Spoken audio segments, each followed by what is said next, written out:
Ahorita tenemos que hablar del fiasco de la Copa Oro. No solo se perdió por segunda vez consecutiva contra la selección de Estados Unidos, sino que se perdió contra una de las peores selecciones de Estados Unidos de este siglo.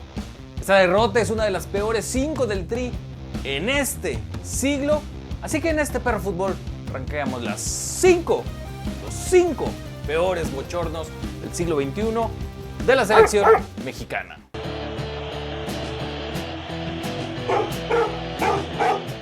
Jauría, antes de comenzar, ayúdenme a derrotar al algoritmo, suscribiéndose, dándole me gusta, activando las notificaciones y compartiendo este y todos los videos de Perro Fútbol.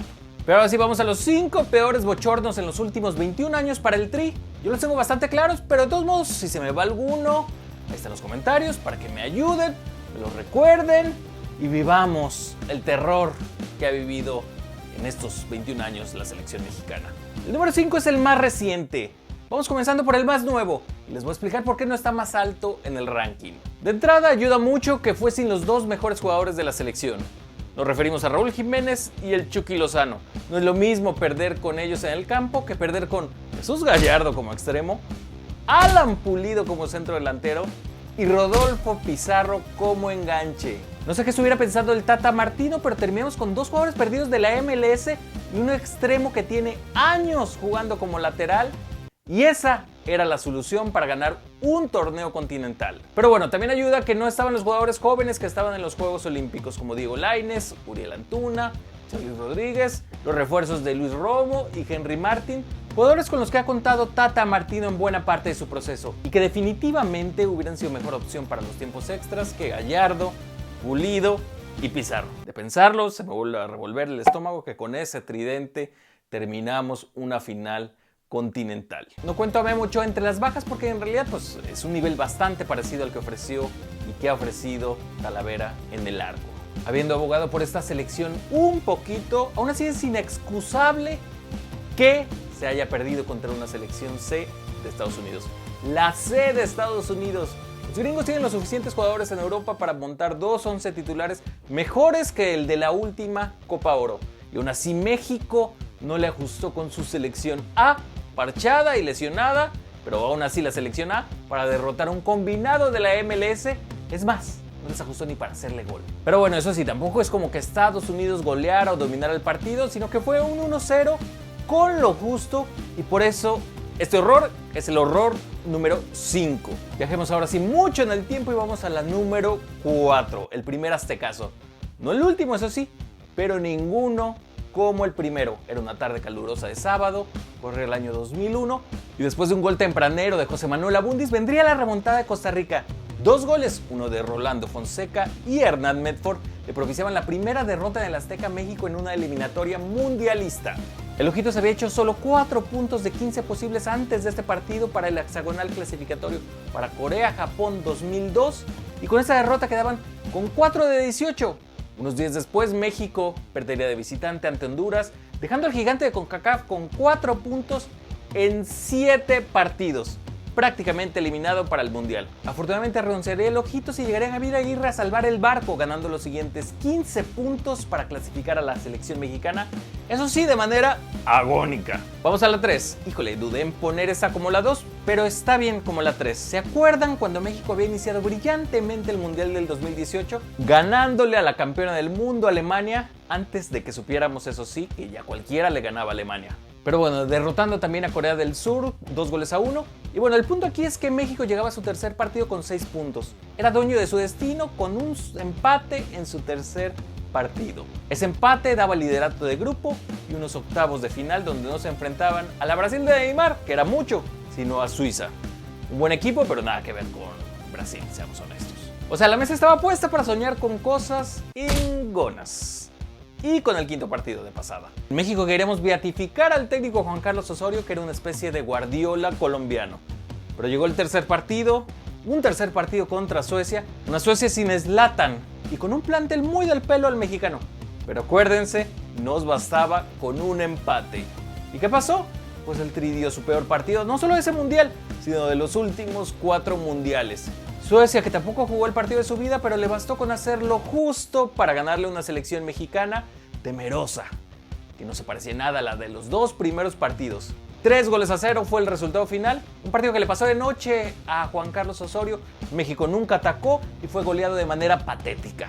El Tri calificaría como segundos de grupo y continuaría con esa emblemática tradición de ser eliminados en octavos de final. Número 2, que se recuerda todavía fresquita, pero ya pasaron 5 años. El 7-0 contra Chile en Copa América Centenario. Cierto que un mundial es mucho más importante que una Copa América, pero este fue un 7-0. Ante un muy buen Chile, pero que no era ni la España del tiki-taka o ni la Francia del 2018. El equipo chileno era un poquito mejor que el mexicano en plantilla, o quizás un muchito mejor que el mexicano en plantilla. Pero eso no justifica que te pasara por encima en los cuartos de final. Además, no era algo que se pudiera prevenir. México había jugado bien en la fase de grupos de ese torneo. Incluso una victoria por 3-1 ante Uruguay ilusionaban a esta selección de Juan Carlos Osorio. Pero este sí fue el punto más bajo de la era de Juan Carlos Osorio. Chile dominó claramente el primer tiempo de ese partido, yéndose al descanso 2-0. Osorio tuvo tiempo de recuperar el barco, pero el segundo tiempo fue todo chileno.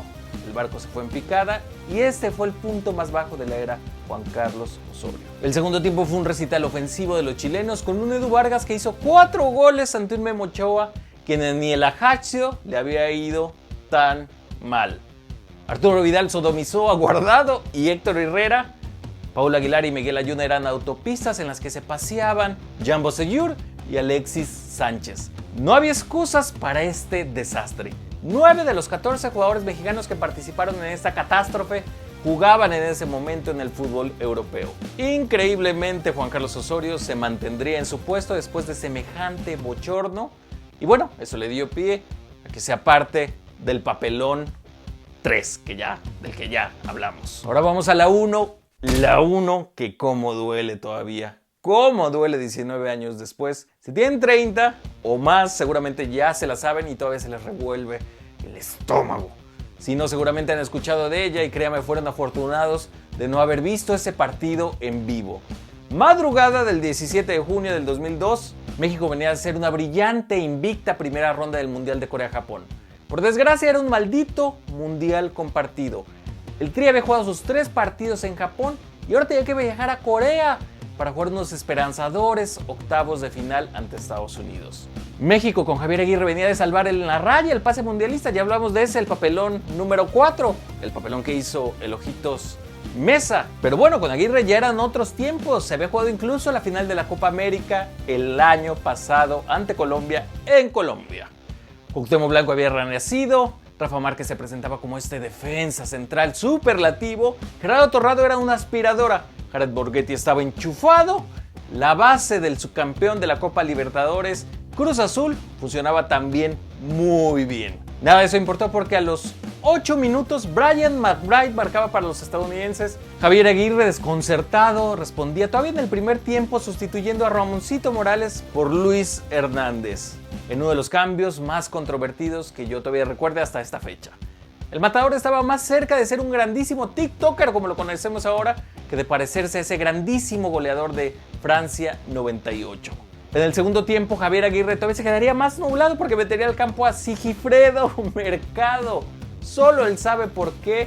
Y a los pocos minutos llegaba el 2-0. Cortesía del máximo villano de la selección, Landon Donovan. Estados Unidos se podía 2-0 ante su máximo rival y México seguía inoperante. En un acto de total sumisión, Javier Aguirre ingresaba al campo a Alberto García Aspe para que jugara su último partido como profesional. Una especie de homenaje que aún no entiendo porque esta era la derrota más dolorosa de la historia de la selección mexicana.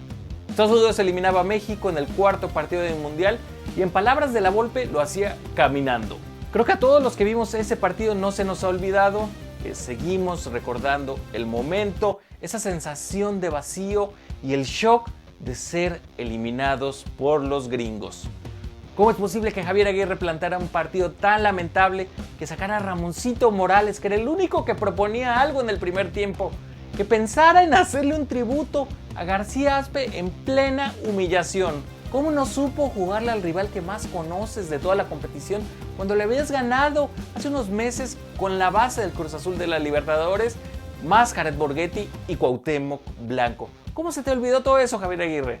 Son preguntas que no han tenido respuesta 20 años después. Bueno, 19, pero para mí han sido como 20. Ahora sí, Jauría, si les gustó este ejercicio y quieren una segunda parte, por favor déjenlo en los comentarios.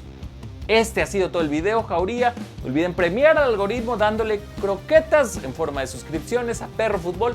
Denle me gusta y compartan este perrísimo y eso sí, doloroso video.